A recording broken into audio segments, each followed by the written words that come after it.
The opinions and views expressed in the following program are those of the speakers and the host, and do not necessarily reflect those of Yoakley Scott Corporation and your sports network. Yeah, I've been closer to Jesus before, so can you help me out? Oh, can you help me out? Am I on my own? Am I on my own? But can you help me out? Am I on my own? Am I on my own? But can you help me out? Can you help me out? I've been scared to look in my soul.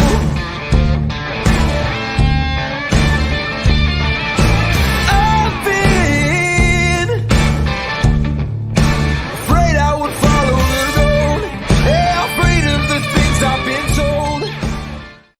Hello, everybody. Welcome to a new week. It's a Monday episode of Running Point on ysnlive.com. It is July 31st, the last day of July, which means we're entering the final full month of summer. Oh, not good. August tomorrow, but it also is the official first day of fall sports. Everyone can start with their official practices today. Tryouts for volleyball are mostly happening today. Soccer today, golf today. There's actually golf meets going on this week. I know Boardman is in action on the 4th, along with a lot of area teams. So golf starts this week, cross country as well. We don't want to leave them out. So we are excited. Welcome to the official start of the fall sports season. Our previews are starting this week. We have coaches confirmed for the next couple of days, and then definitely more next week as well. So our fall previews here on Running Point are getting started, and we are officially buckled down, strapped in for the fall sports season. So welcome to the madness, right?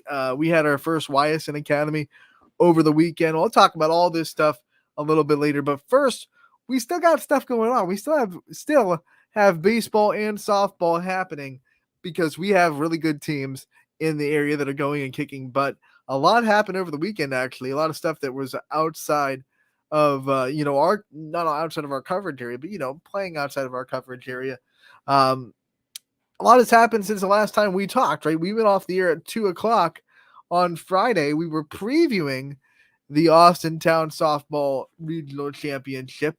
We went off with a preview. We had Kenzie Fowler on the show. She talked about Austintown, then she called the game at 3. And yes, you probably heard it. If you haven't heard it by now, you don't follow YSN. You've been living under a rock. I don't know what your deal is, but Austintown is the Central Regional Champions, and they are going to go to the Little League World Series starting on Sunday against North Carolina. Congratulations to Austintown. This is awesome. The last time a team from Ohio won the Little League World Series was in 2018, and that was Wheelersburg. They went down there and they won. So definitely Austintown's first trip to the World Series. These girls are going to have a once-in-a-lifetime opportunity in front of them this week, and we're going to try to get more coverage of them throughout the week before they leave for Greenville, North Carolina. And we'll try to get Matt Hamley and a couple of more players on the show and make sure they get all the love and spotlight that they should, because let me tell you, this is a big deal. Like they were saying it on the broadcast on Friday in the regional championship, because of the age, sometimes these girls don't really understand what a big deal this is. This is a big deal. You're going to Little League World Series, and you're not just representing your central, your region, your community, your state, but there's also international teams there. So you are literally representing your country while you were at the Little League World Series. There's a team from Taipei, a team from Mexico, I think Rome, Italy has a team there, and then Puerto Rico, who is technically a U.S. property, but still their own national team. They're there too. So you're representing not just your community, not just your region, not just your state, but also you're a part of a couple of other teams that are representing your country as well. They're all going to be competing with the ideals of Little League behind them starting on Sunday. Austintown is the first game of the whole tournament on Sunday. So that's kind of cool to know that Austintown is going to be kicking the door in. And we'll talk a little bit more about what they're looking forward to this week as we go on in the show this week. But we do want to recap the game, the regional championship. We didn't really get a chance to talk about it. Obviously, Austintown went and played Iowa, the team that beat them in the first game of the regional tournament way back on this Sunday. Austintown, the big storyline, obviously, is that they fought through the losers bracket to get to this point, and they got their rematch with Iowa, and they took full advantage of it. The final score was 4-0 Austintown. They get the win. 4 runs on 6 hits, 1 error for Austintown, and no runs, 4 hits. And this is a big number, the one that really hurt Iowa in the scheme of things, 7 errors on their defense. And one of the things that I brought up with Kenty Fowler and I brought up on my own on Friday's show, which I really do think was the difference watching this game and watching the way the two teams responded to situations. Because of the no-if game, because of the stoppage of double elimination when you get to the championship round, all of a sudden, Iowa, for the first time in this whole tournament, was playing for their lives. Like, they were not playing to just, hey, if we lose, we come back and we'll still have a chance. It was, this is win or go home. This is an elimination game. And Iowa definitely looked like the team that hadn't played an elimination game all week. Austintown had been playing in elimination games all week. It's that old adage that you hear a lot in especially in football or in the baseball now with the extended playoffs, where you hear, well, teams have been playing playoff games for the last 3 or 4 weeks because they've been trying to play to get into the playoffs. So they have an advantage because they've been playing in these high stress games. And some, excuse me, sometimes that works out and it fits the storyline. Sometimes it doesn't. But I think the younger you go,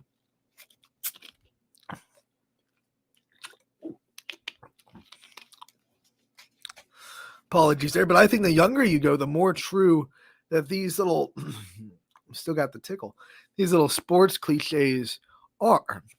I think the more important momentum gets, the more important, not just momentum in the string of the week, but momentum in the game is extremely important when you get to, now it's gone, there we go. Extremely important when we get to the younger level. I mean, the more inexperienced someone is on the field of play, the more important these sports cliches are. And I think it really, really shined through, especially early when things didn't go right from the jump. Austintown got, I think, 2 base hits / errors in the outfield right from the jump. And I think it was pretty clear that Iowa wasn't used to playing in this situation in this week where they were playing for their lives. It was win or go home. There wasn't a safety net there. There was a little bit added pressure. And to be honest, it just didn't seem like Iowa was ready for that pressure. And I thought that was going to be a big key in the game. How Austintown's run through elimination games gave them an edge, because the flip side is, okay, you had that momentum and you had that experience playing in elimination games, but are you gassed? I don't think there was any signs of fatigue from Austintown. Mila Hamley still looked like she had the velocity that she had to start right in that high 50, low 60s, peaking at the 61, of course. That's where she's been clocked, but probably consistently in those high 50s, maybe at 60 every now and then. But that was her velocity from day one in this tournament, and that looked like it was her velocity here in the regional championship. And no signs of fatigue there. The offensive wise, top of the lineup once again did a really good job. Seneca Coates had a fantastic regional tournament after a pretty quiet state tournament. She just continued her dominance. She went 2 for 3 in this game and with a run scored. And remember, one of the things I told you on Friday, if Austintown starts to get 3 at bats, things are going really, really well for them. And they sure did. They could have scored a lot more than 4 runs. They had some opportunities that they couldn't get timely hits in, especially early in this game. But they did enough for sure. 2 for 3 for Seneca Coates. And then right behind her, Kate Averill had a 1 for 3 day. The RBIs just one of them for the offense, and it came from Tori Greathouse, 1 for 2. I mentioned her on Friday. She was doing well at the bottom half of the order. Well, she was doing so well that Matt Hamley decided to move her up to the 5 spot. So she moved up in the order, made the most out of that opportunity. I'll be really interested to see if she stays there for this World Series games or if she goes back to her normal spot in that 7. So moving up 2 spots looked great for Coach Hamley. He got some production out of her, and she got the only RBI of the day. Other players that got a hit for Austintown, you had Zara Burt got a hit for Austintown, and then so did actually that's it. Troy Greathouse, Seneca Coates with 2, Kate Averill with 1. Everyone else was held hitless, but the errors were the difference. I mean, 7 errors gave Austintown plenty of base runners. 5 hits, 1 error for Austintown. 4 hits, 7 errors for Iowa. Errors were the difference. I mean, they always are in these kind of big games. Here's the final line for Mila Hamley. She went all 6 innings, gave up just 4 hits, no earned runs, didn't walk anybody, which he's been doing a really good job of all tournament, and then struck out 8. So that means in her last 3 outings, which one was the 5-inning outing in the regional semi, and then the other 2 were 6. She has struck out a total of 23 batters in 3 games in the last 3 outings of that regional.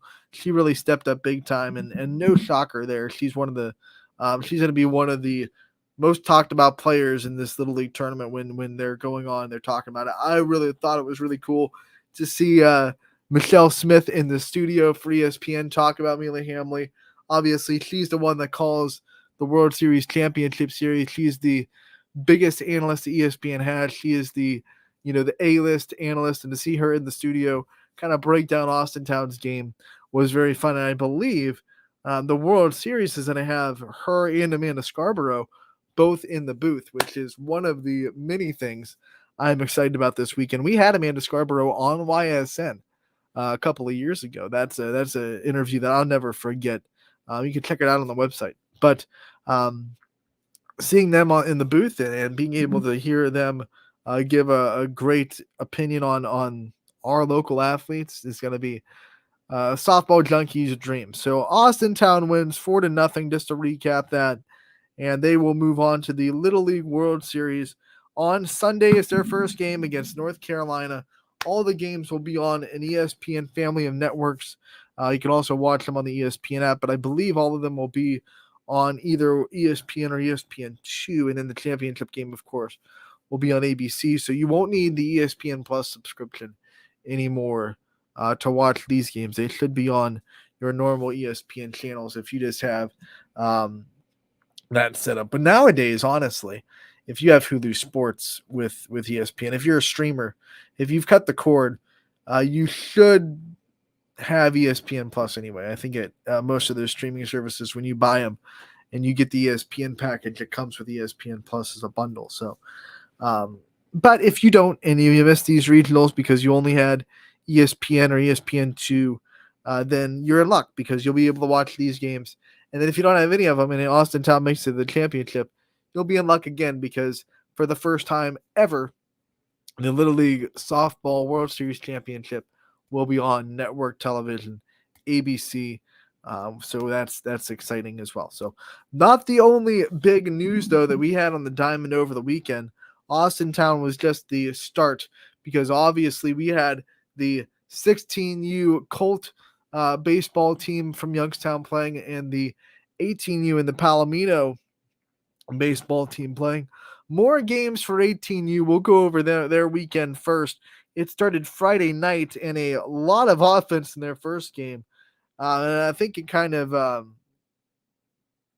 woke everybody up because after this game, not a lot of offense the rest of the way. 21-12. Austintown won their first game on Friday. That is not a typo. That is not a misread.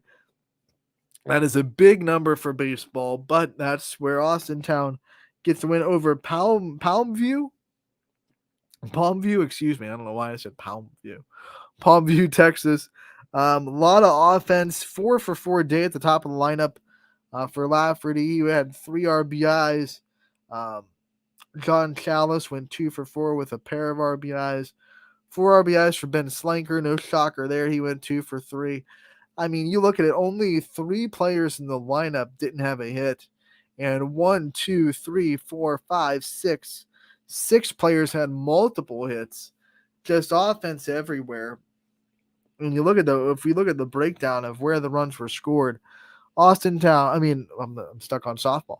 Youngstown scored 2 in the first, 2 in the third, 5 in the fourth, 3 in the sixth, and 8 in the seventh. I mean, just a monster offense today, and they needed it because Palmview brought their offense. 12 runs is a lot to score, especially against the solid pitching that Youngstown brings to the table. So I think if you're game planning and you're game planning against this Youngstown team, and if you've had the opportunity to watch them all summer like we've been able to in the Class B and in the NABF, and definitely in the East Zone Championships earlier at Bobstein Park, one of the things you quickly realize is this team can pitch really well. So if I go into a game and you tell me I'm scoring 12 runs against this pitching staff, I'm feeling pretty good. But then you realize that, yeah, they have really good hitters, and if you relax on the pitching side of things, then they're going to make you pay. They are not a one-trick pony at all, and they can pitch well for sure, but they hit extremely well, and they proved it with the 21-12 victory. I think that gave them a lot of momentum because the next day on Saturday, they played Laredo, Texas, who I think just kind of watching and following the game changer, probably one of the other really good teams in this tournament. And I'm still saying Austintown, Youngstown had their struggles with Laredo, winning 3-2, but a tight one. And it took 2 runs in the bottom of the 5th inning to get the win. They were down 2-1 after a 2-spot from Laredo in the 3rd, a scoreless 4th, but then a 2-run 5th did the damage for Youngstown, and they ran away with it. 3 runs on 5 hits, 2 runs on 4 hits for Laredo. You look at the lineup this time, and it was Jack Lude who had the big day. 1 for 2, 1 run scored, 2 RBI for him. The only 2 RBIs in the lineup, and really outside of him, just one player with multiple hits.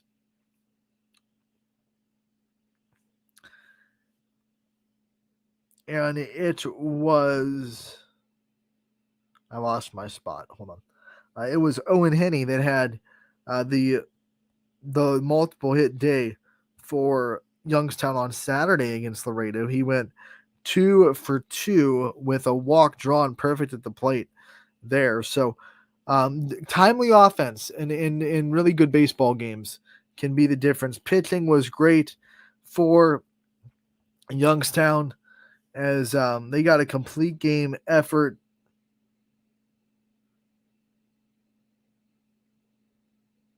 From Ron Harper. He went 7 innings, gave up sorry.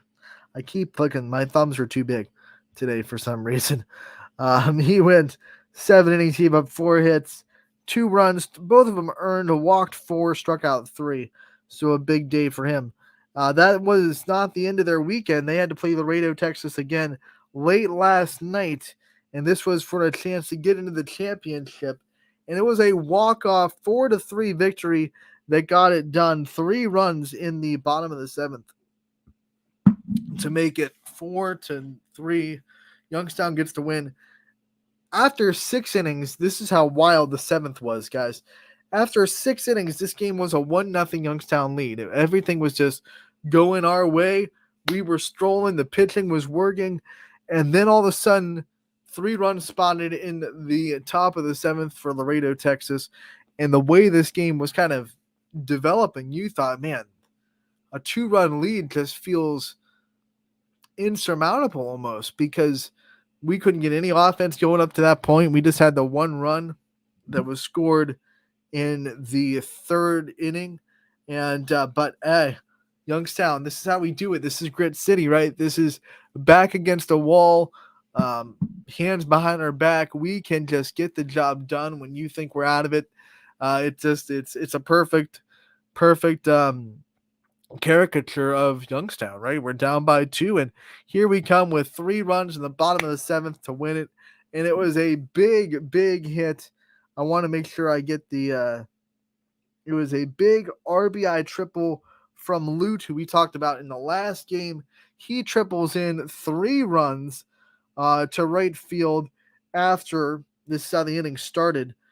A walk from Perry, a single from Lafferty, and then a Havrilla walk put 3 on with 1 out. And then Luke triples on the pitch. It was a 1-1 count on the third pitch of the at bat. Triple the right field, scores all 3 of the runs, bases clearing, walk off, RBI triple. 3 RBI triple. Like, does it get any better than that? Does it get any better than that? I don't think so. Youngstown will play again tonight, and it will be against Monterrey, Mexico. 8 o'clock is your first pitch for that. You can follow that on Game Changer as well. So a big weekend for Youngstown as they have the walk-off triple to get them in the championship. Not the only Youngstown team working, though. Youngstown 16U also had not as busy of a weekend. They only had 2 games. They had a day off after winning on Friday, one-handedly 18-3 over Arona Park in Illinois. These are the Colt World Series, which is being held in Illinois. So Arona Park, Illinois, we kind of did away with them, 18-3, the final score there. And it was 18 runs on 12 hits, no errors, 7 errors from Illinois. That won't win a lot of baseball games, that's for sure. We had 4 RBIs from Logan Cipher. What a day for him.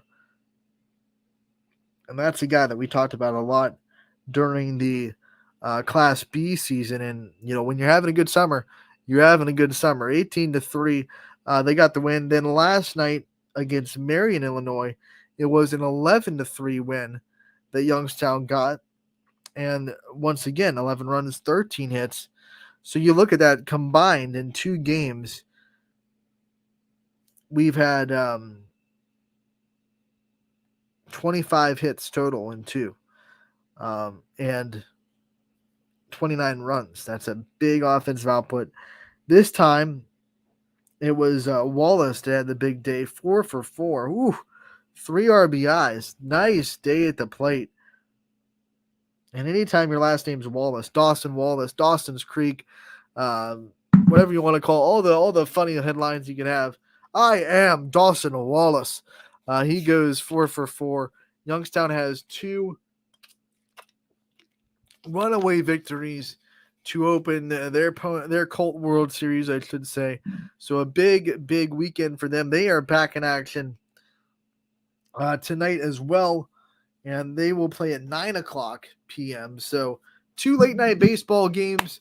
We'll have the recaps for you. If you're staying up that late on the website, you can definitely tune into that. But we'll also talk about those games tomorrow on Running Point as well. And then if you wake up in the morning, you can just turn on YSN, check out the website, check out the recaps.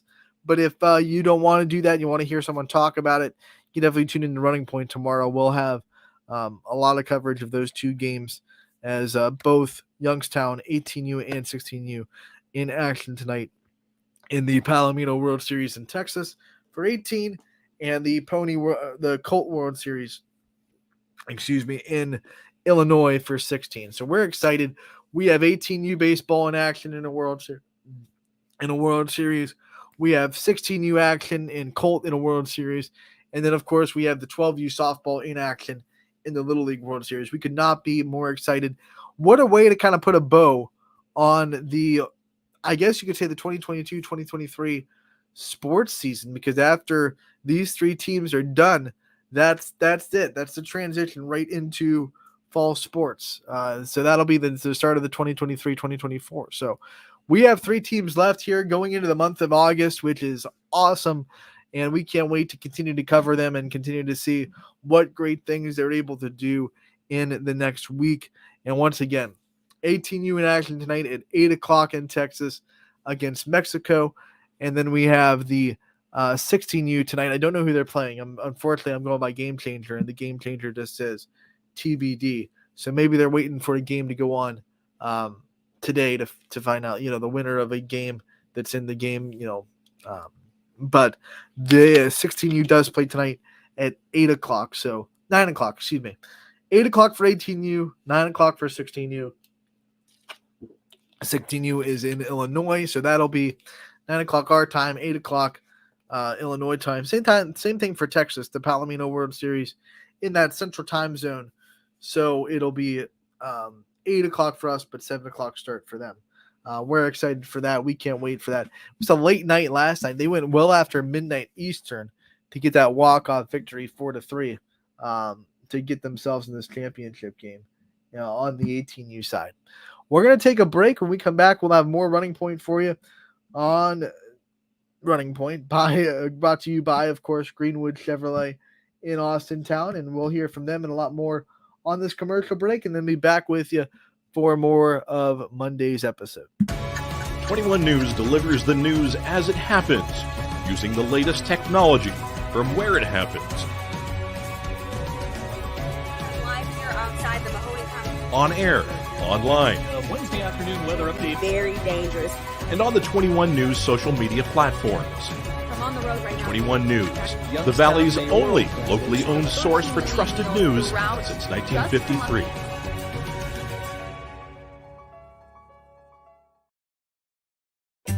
As fine as the eye can see, the finest hardwoods from the finest trees. Made for your home and within your means, Baird Brothers will help fulfill your dreams.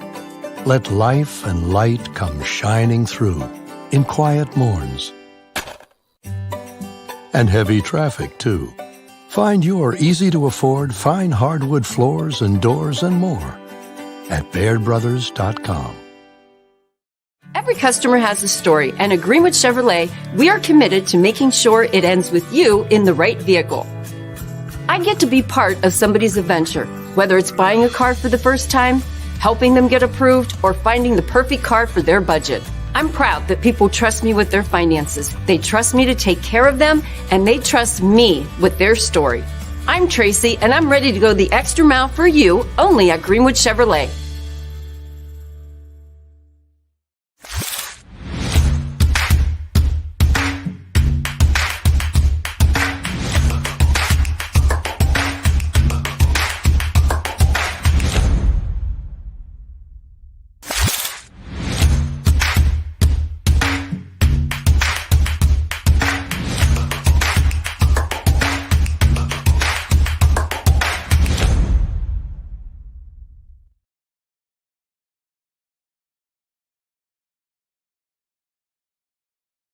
It's back! Shop Sheely's July 29th through August 5th for our Ashley Furniture event. 1 week only, take an additional 10% off all Ashley furniture. Shop deals like this queen storage bed, just $5.99. Or this beautiful stationary sofa, now $6.99. And this 5-piece counter height dining set, only $8.99. Add the finishing touches to any room with these accent pieces, plus so much more. Hurry in for 10% off Ashley plus 6 months special financing. Sheely's, the best things in life happen at home. Welcome back to Running Point on ysnlive.com, brought to you as always by our good friends over at Greenwood Chevrolet in Austintown. They go the extra mile for you so you don't have to. And speaking of Greenwood Chevrolet, did you know that you can test drive the new 2024 Chevy Trax, and the only place you can test drive it is Greenwood Chevrolet in Austintown? Make sure to head on down to Greenwood to check out the brand new, awesome, just slick looking Trax. If you haven't seen it, check it out. And once again, you can test drive it, but you can only do that exclusively at Greenwood Chevrolet in Austintown. If you want to check out the new Chevy Trax, get on down there. They'll take care of you. They go the extra mile for you. That's just one of the many ways they do so. We like to follow their lead every day on this show, and we thank them for their constant sponsorship since day one. So we do what they do, and we go the extra mile for you. You also heard in that commercial break from Sheely's, their Ashley Furniture event going on until August 5th. Wanted to make sure that we use this show as a platform for them to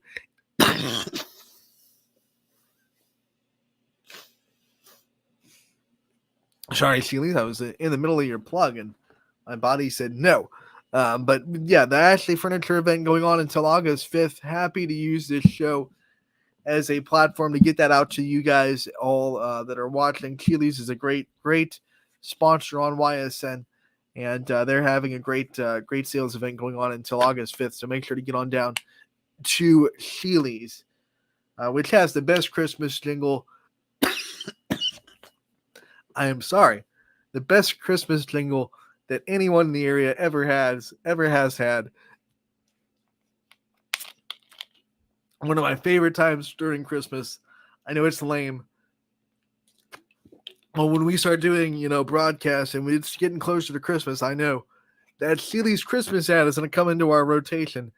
And I'm in trouble because I'll be in a commercial break during a game and I'll just be like, every day's a holiday, every night a good night. I'll get lost and then I'll probably forget to come back on the air because that's a great jingle. Those are your plugs for Sheely's. Make sure to get on down there.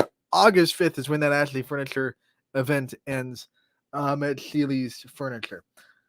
Let's continue this episode of Running Point. We are going to actually, since I'm kind of coughing and my voice is saying, hey, we need to do something, we actually have a special presentation for you. It's been on the website for a couple of days. Ty Bartell, who is a former host of this show, still a big member of YSN, he had the chance to do a player profile with Cooper Capisi from the Mahoning Valley Scrappers. He played as a first half player, and he's also a commit to Creighton University to play baseball. A great player profile with him and Ty Bartell. We're going to get him back on the show. We're going to get his voice back on the show.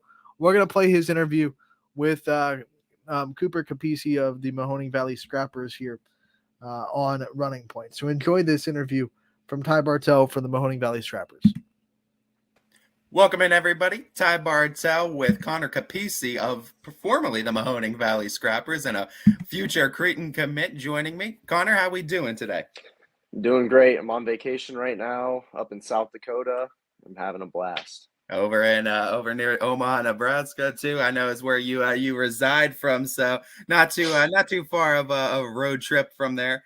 Connor, what I really like to do with all these interviews, sports related and sports wise, I always like to go back to the very first step. And for you, this baseball career that has been already pretty fun and illustrious and has a great future to it. I kind of want to know where that first chapter started for you. Where did you first find yourself loving this game, and what are some of your earliest memories in the sport of baseball? I played when I was pretty young. My dad coached me I have a brother that's a year older than me. I always played up with him. My dad coached me all throughout grade school and then into junior high, and I finished with him when I was in 7th grade and then had to go play another year for a different team, which was really the first time that I didn't play for my dad or with any of my really good friends, I would say. So that was something that really made me appreciate the game more, make new friendships, meet new people, and really get to know who I was as a baseball player when I'm not around my closest friends and family. Is there a specific game or maybe a moment in that early career that sticks out to you that maybe helped fuel that love and the desire to continue in the sport? Yeah, so my 6th grade year and 7th grade year, we were state runner-ups in Nebraska, and then we were so close. And then my 14U year, we won, and that really was one memory that will always stick with me, because that was my last year with my brother besides high school and my dad coaching me, and that was really something that's stuck with me my whole entire career. I always find it intriguing, the people that have gotten the opportunity to be coached by their fathers, because there's a dynamic that you kind of have to play on too, as being both a player and a son, as well as he does as a father and a coach. Talk a little bit about that dynamic. How was that like, having him as a coach on the ball field, but having him as a dad at home too? What are some of the biggest takeaways you learned from his coaching, and maybe some different takeaways you learned from his parenting style? Really just how hard he was on me, because he knew my potential, that he really honed in on me to really get me to where I was and where I am today. He made my mindset better. He always pushed me to be my best and always pushed me to be who I was as a person outside of the field and on it as well. but really be myself. And he helped you take all the way up to 7th and 8th grade, like you said, too. So all the way through your middle school years. But then that transition to high school is really when the eyes start to get more on you and the pressure starts to heighten to a will you play college ball? Will you continue to have years after the high school career is over? Talk to me about the nerves going into the high school maybe realm that you had and some of the things you were thinking back then and maybe that now that you're looking back at it now, maybe you thought maybe I was thinking silly then, or maybe you had some good thoughts. What were your thoughts going back into thinking back going into high school? Going into high school, there was a lot of people that put pressure on me to go to a bigger school. I played at a school of about 400 kids, a lower class, and there was a lot of people that told me to go here, wanted me to go here, really didn't think I belonged where I belonged in a lower class, and they really wanted to see if I was that good playing in a higher class. But my high school really felt like home to me, and the people around me that really pushed me to be who I was. And my brother went to my high school too, and we had a really core, good group of guys. And we made it to state my junior year for the first time in 10 years, which was huge. It really brought the school together. And then my senior year, we had another good group of guys, and we really took that to the next level, and we were state semifinalists. See, all my brothers were 10 plus years older than me, so I never got that opportunity to play on a ball field with them. What was that like being able to play with your brother? And I know some athletes that are siblings that play the same sport. They talk about like the look too, and how you can have those vibes on the field. Can you kind of break that down for me? What's that like? What is this look that people are talking about? Oh, it's great. He was a pitcher and a first baseman, and obviously me as a catcher, we just had a feeling for each other that we knew what we wanted to throw, or we knew we wanted to backpick this guy at first base. Like we had it down to where we didn't even have to look at each other, say anything to each other. We just knew what was going to go on.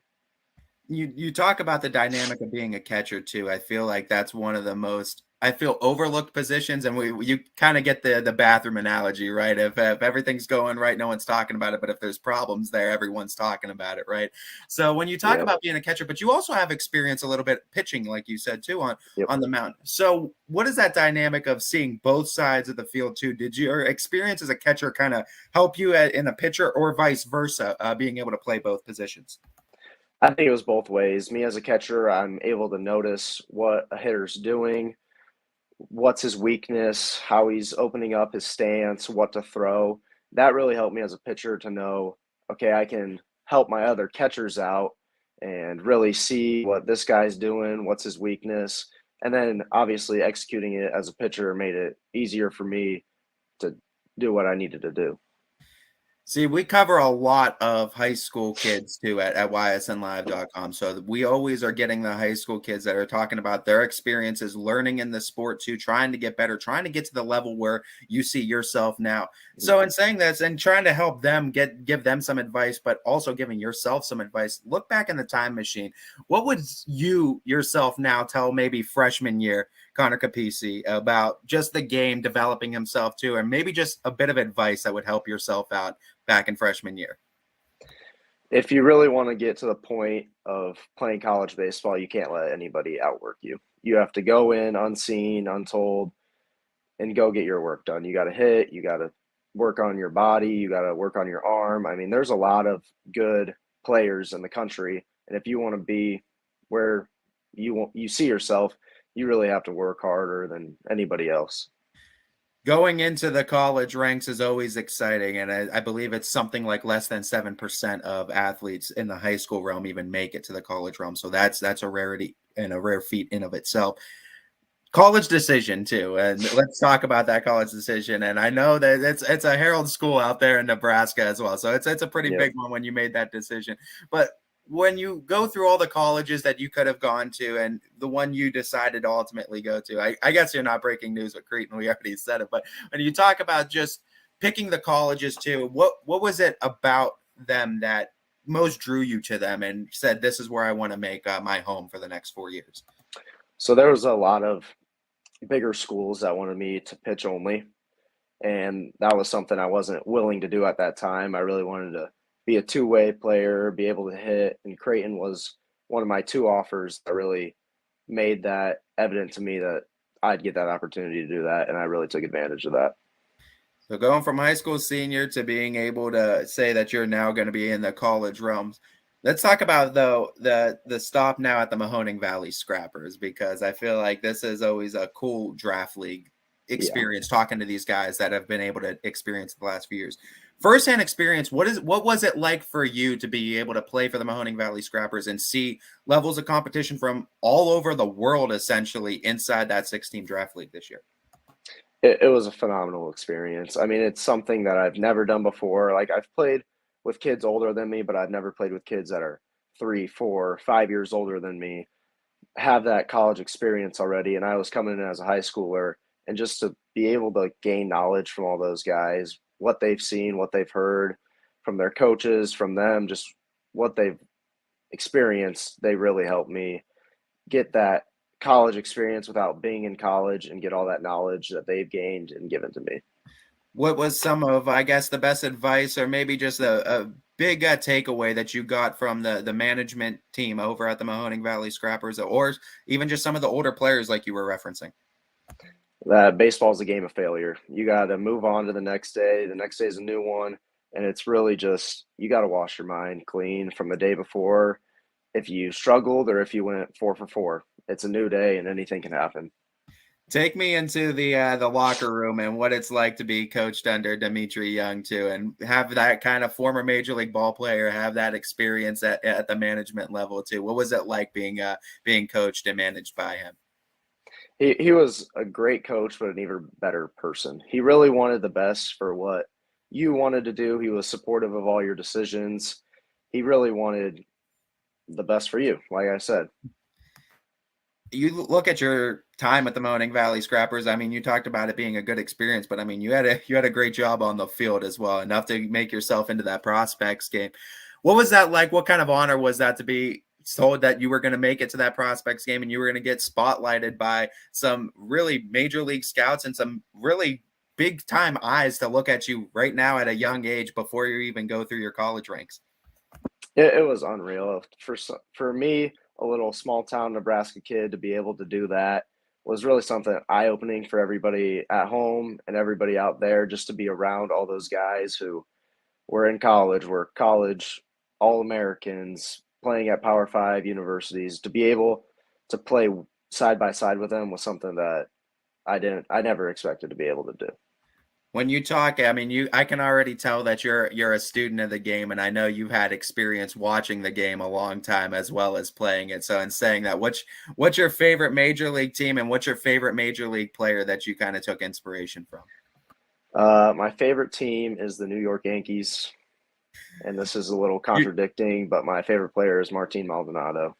You might be getting a little bit of booze from both sides Yeah. for that. Yeah. But what was it about the Yankees that kind of drew you to them at a younger age? My family, or my extended family's from New York, and my dad's always been a pretty big fan of them, and he took a little influence on me to support them and be around them. Kind of experience all the history too. I always love just the history of the Yankees too, and that old Yankee Stadium too. I think just was so heralded in history. I think it's amazing too, looking at that. When you look at your future career now too, and just we talked about how bright it is, man. Like you got a bright future ahead of you, and I mean, in the sport of baseball, I got to feel like it's going to be pretty prominent in your life for the next few years. Just talk to me growth development wise, what you're looking to improve on in the game, what you're looking to improve on is in your character as well going forward in your career. Really get stronger my first year at Creighton. If I play, I play. If I don't, I don't. I go work. I'll have my opportunity sophomore, junior year, and hopefully by junior year I'll be able to be drafted in the first couple rounds and really just take off from there and go see what I can do. When we look at some of the future prospect games too, I'm always looking for your name too. I'm going to be looking for your name as well in the college ranks, no doubt.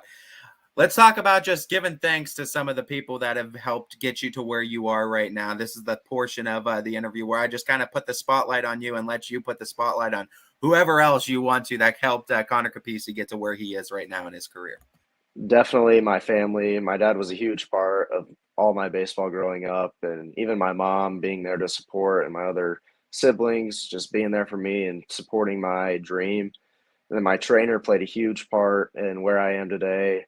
I was I didn't get recruited early because of my body, and he really helped me change that to a whole different level and really be Division I athlete ready. And then another one to my catching coach, Tyler Goodrow. He had a bunch of connections, helped me get to where I am today, catching wise. He worked with me, hit with me. He was just a huge influence, and all those guys were in my baseball career so far. Well, Connor, we thank you so much for the time that you've given us to get a little bit of an interview, a little bit of a player profile for you. We're so excited for your future, and we're definitely going to be looking for your name to pop up in the baseball realm once again. This has been a player profile with former Mahoning Valley scrapper Connor Capisi.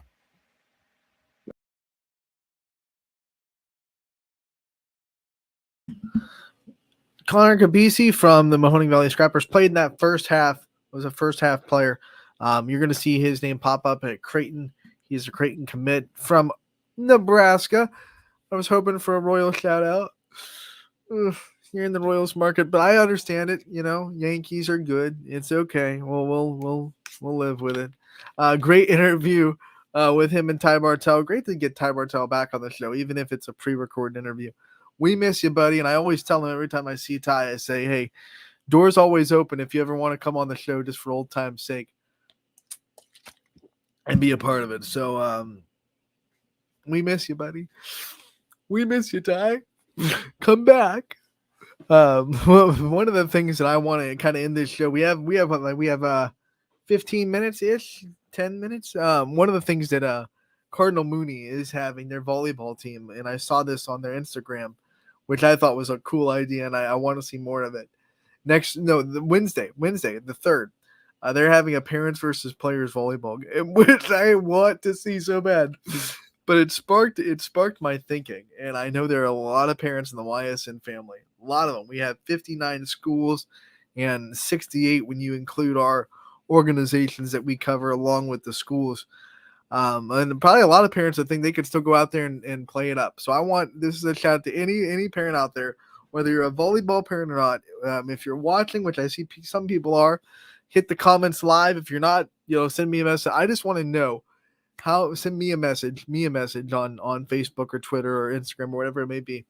I just want to know how many of you think like, hey, I could still get out there and show some of these young guns what to do and what it's up. It doesn't have to be in volleyball. I just want in my mind, and maybe if I get enough responses, later in the week, I'll reveal. But I want to know the parent dream team. Who would pop up and show up to the game with the swag and the attitude, and it's like, okay, we're getting some things going. I have some people in my mind. I'm not gonna call anybody out, but I have some people in my mind that I think would take a parent versus player game in any sport very seriously. But honestly, because volleyball is the one that's in the forefront, I have some volleyball parents in my mind that I think, if they step on the court, I'm thinking, they're going to take this. They're going to go a little bit way over the rails, and we're going to have some fun, right? They're going to be good. We're going to have some fun. I have some people in mind. I'm not going to out you, I promise, unless you send me a message and you think that you're going to be there. We'll have a parent dream team. A parent versus player fantasy draft. We'll have the that would be it. That'd be ridiculous. Could you see imagine me pulling out this chalkboard in my room and being like, okay, first on the board, let's go. And we're drafting parents to a parent versus player charity game. Man, I just back to full circle though. I like that the Cardinal Mooney is doing that for their volleyball team. I think it's a cool thing. I want to see more fun stuff like that. I know there's some alumni games going on this week as well. Some things that are just kind of pushing people right towards the excitement of fall sports. We have a lot of meet the team nights coming up, some alumni games coming up, and of course Cardinal Mooney doing the parent versus player game on Wednesday. Tony Shaheen, the head coach of the Mooney volleyball team will be doing her season preview. She's already locked it in. She'll be next week, along with, let's see, the other coaches that we have locked in already. Heather Guthrie will be doing her interview this week, so we'll have her. Mike Klockner has been locked in. We'll have him tomorrow on tomorrow's show from McDonald Volleyball, so he'll be, unless I get a response tonight, he'll be the first preview of the season. We have Tyler Allen from Camel Volleyball locked in for a next week preview. So we already have some coaches locked in to doing previews in the next week or so that we're going to be getting. But it'll all start tomorrow with Mike Klockner. And then, of course, like I said, Cardinal Mooney, Tony Shaheen, she'll be on next week as well. We have feelers out to a lot of different coaches. So hopefully in the next couple of weeks, you're going to be flooded with season previews with our wonderful coaches that we have in the YSN family. I'm excited to talk to the new ones. There are a couple of new coaches. I'm excited to hear from the new faces and see what ways they're going to lead their program. And then, of course, we're also excited to talk to the ones that are coming back for a long tenured career and coming back for coming back for another run at Glory. I like the good mix of veteran coaches and new coaches that we have here coming up in the fall season in every sport. We have a couple of very interesting new coaches on the football field. We have a couple of interesting new coaches on the soccer field. And of course, new coaches on the volleyball court as well. I'm excited. Sunday, I'm going to be heading down to Ashtabula with Sam Torres. We're going to be doing the 440 volleyball preview at Ashtabula Lakeside. Can't wait for that. Can't wait to see some Ashtabula volleyball. This will be the first season where those Ashtabula schools are officially signed to the volleyball season. So that'll be kind of our first time to really see a full season of volleyball, because I believe last year they were signed on officially signed on the dotted line about halfway through fall, and some of them got to come on to their all-star game. Actually, I think almost all of the Ashtabula schools that we have signed were at the all-star game at Crestview last year. So, we kind of got like our feet wet with Ashtabula volleyball, but now on Sunday, we're going to get to meet a lot of different players and a lot of great talent up there in the 440. I can't wait for that on Sunday with Sam Torres. I'm sure he'll have a show this week to talk a little bit more about that and what it is on his perspective. Maybe, DJ had him on for the Combine. Maybe I can have him on this week to talk about the volleyball preview. That might actually be a good idea. Just thought of it live on Running Point. This is what you pay for. Well, actually, you don't pay for it. It's a free show. But this is what you pay your time for, right? This is how you get on the show, right? This is why you log on and listen to me for an hour ramble. But like I said, we're gonna be doing previews tomorrow. We're gonna have Mike Klockner on Running Point tomorrow, doing his season preview of McDonald Volleyball. It should be a fun time. They are a very talented team out of the MVAC Scarlet here. I expect them to contend. It's gonna be a very, very it's going to be a very contested MVAC Scarlet here, because you have Western Reserve returning a lot of players. They're just looking for, I think, a setter. I think they get, both their setters graduated. So I think, if Coach Hughes comes on and answers me the setter question, I'll be sold that the Western Reserve is a real contender.